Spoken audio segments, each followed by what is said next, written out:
On the 3rd of August, 1492, an expedition of 3 ships left the port of Palos, fully equipped to search for a seaway to India. The expedition was led by Christopher Columbus, a man destined to go down in history as the discoverer of a continent previously unknown to the Europeans. The most striking fact of his voyage, however, is that Columbus was not actually seeking to discover new lands. He was looking for a sea route to the distant country of India, a land whose fabulous riches had been the subject of many a myth, which had kindled the fire of greed in the eyes of all men, regardless of whether or not they had previously been prone to avarice. It was from India that Columbus was to bring his patrons much gold, silver, spice, and slaves to repay them hundredfold for the expenses of the voyage. Much was invested into the expedition.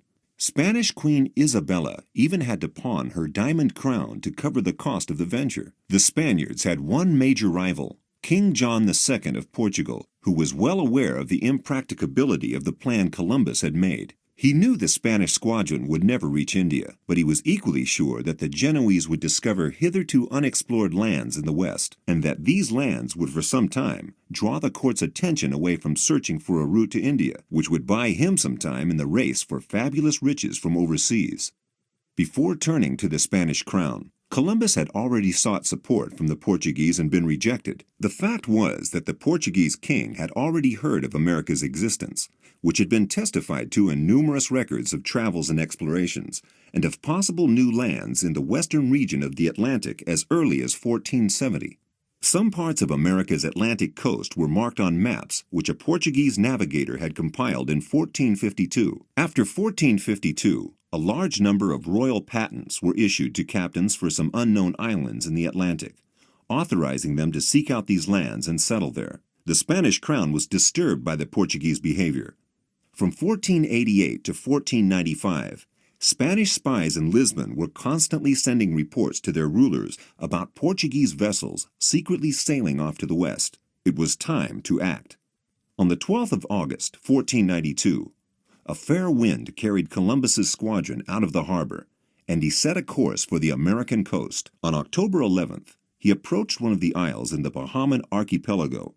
Christopher Columbus raised the Spanish flag and declared the island to be located at the gates of India and the property of their royal majesties Isabella and Ferdinand.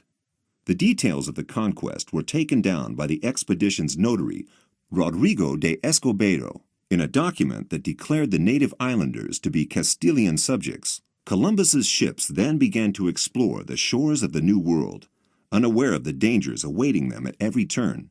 At Christmas, the flagship Santa Maria was wrecked on a coral reef. The explorers decided to set up a colony on the nearest island.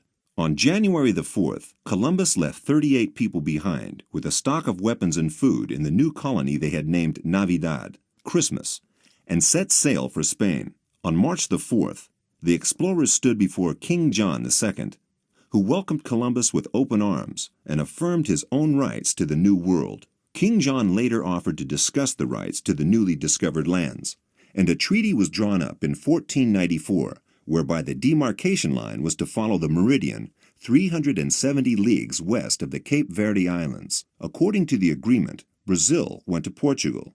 Pope Alexander VI divided the whole New World and its countries, discovered or not, between 2 monarchs, 2 states actively patronized by the Roman Church, Spain and Portugal. Now it's high time other European states laid claim to the New World and stood up for their rights with the power of their guns. The division of the world continues.